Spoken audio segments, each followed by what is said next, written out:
వినికిడి సమస్యలున్న వారు నిర్లక్ష్యం చేయకుండా త్వరగా వైద్య పరీక్షలు చేయించుకుని చికిత్స పొందాలని ప్రభుత్వ వైద్యశాల చెవి, ముక్కు, గొంతు విభాగాధిపతి డాక్టర్ జె శ్రీనివాసరావు సూచించారు. ప్రపంచ వినికిడి దినోత్సవాన్ని మంగళవారం స్థానిక చెంచుపేటలోని జిల్లా ప్రభుత్వ వైద్యశాలలో నిర్వహించారు. ఈ కార్యక్రమంలో భాగంగా వినికిడి పరీక్షలు చేసి అవసరమైన వారికి ఉచితంగా వినికిడి యంత్రాన్ని పంపిణీ చేశారు. ఈ సందర్భంగా ప్రభుత్వ వైద్యశాల చెవి, ముక్కు, గొంతు విభాగాధిపతి డాక్టర్ జె శ్రీనివాసరావు మాట్లాడారు. వినికిడి సమస్యలపై పాటించాల్సిన జాగ్రత్తల్ని వివరించారు. చెవుడు నివారణ నియంత్రణ కోసం జాతీయ కార్యక్రమం ఆడియాలజిస్ట్ రాజేష్ నివేదితలు వినికిడి సమస్యలపై రోగులకు అవగాహన కల్పించారు. తీసుకోవాల్సిన జాగ్రత్తలు సూచించారు. జిల్లా ఆసుపత్రి RMO incharge nursing superintendent V Padmavathi, head నర్సులు, NCD staff nurse Sheikh Sattar, nursing విద్యార్థులు పాల్గొన్నారు.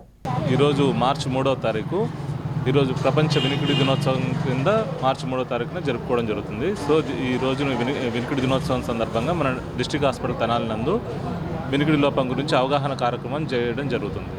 సో అందరూ ప్రతి ఒక్కరు కూడా పుట్టిన ప్రతి వాళ్ళు కూడా వినికిడి పరీక్ష చేయించుకోవాలి. సో పుట్టినప్పుడే మనం వినికిడి పరీక్ష చేయించుకున్నట్టయితే ఆ పిల్లవాడికి ఏమైనా వినికిడి లోపం ఉందా లేదా అనేది మనం ఓఏఈ అనే ఒక ఆటోఎకనిస్టిక్ ఎమిషన్ అనే వినికిడి పరీక్ష ద్వారా మనం ఆ పిల్లవాడికి వినికిడి సమస్య ఏమైనా ఉందా లేదా అని మనం యూజువల్గా మనం డిటెక్ట్ చేస్తాము. సో ఆ పిల్లవాడికి ఏదైనా వినికిడి సమస్య ఉన్నట్టయితే వెంటనే 2 సంవత్సరాల లోపు కాక్లియర్ ఇంప్లాంట్ అనే సర్జరీ ద్వారా వాళ్ళని వినికిడి లోపం నుంచి కాపాడవచ్చు అన్నమాట.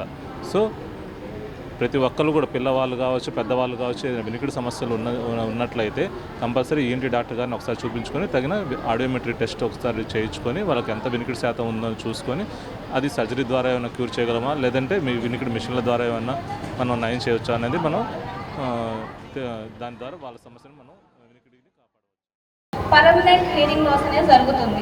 సో పర్మనెంట్ హియరింగ్ లాస్ జరగడం వల్ల మీరు కంప్లీట్గా వినికిడి అనేది కోల్పోతున్నారు. మీరు మిషన్ పెట్టినా కూడా అలాంటి పొజిషన్లో మీకు వినికిడి అనేది మళ్ళీ బ్యాక్ రాదు. సో మేము మిషన్ పెట్టుకుంటున్నాం కదా, మాకు వినికిడి నార్మల్ అవుతుంది.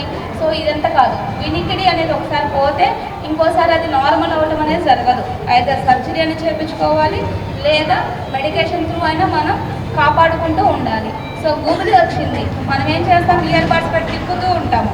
సో ఇయర్ బడ్స్ పెట్టి తిప్పుతూ ఉండటం వల్ల ఏమవుతుందంటే ఆ గూగులి అనేది ఏదైతే ఏర్పడుతుందో అది లోపలికి వెళ్ళిపోతూ ఉంటుంది తప్ప బయటకు రాదు.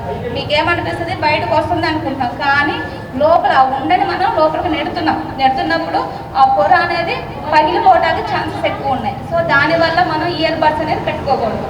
దాంతోపాటు మెడికేషన్స్ కాదు, ఆయిల్, కొబ్బరి నూనె అనేది డ్రాప్స్ వేస్తూ ఉంటారు, వాటర్ పోసుకుంటూ ఉంటారు. ఏదో వెళ్ళింది నాకు చెవులో గుర్రు అంటుంది సౌండ్.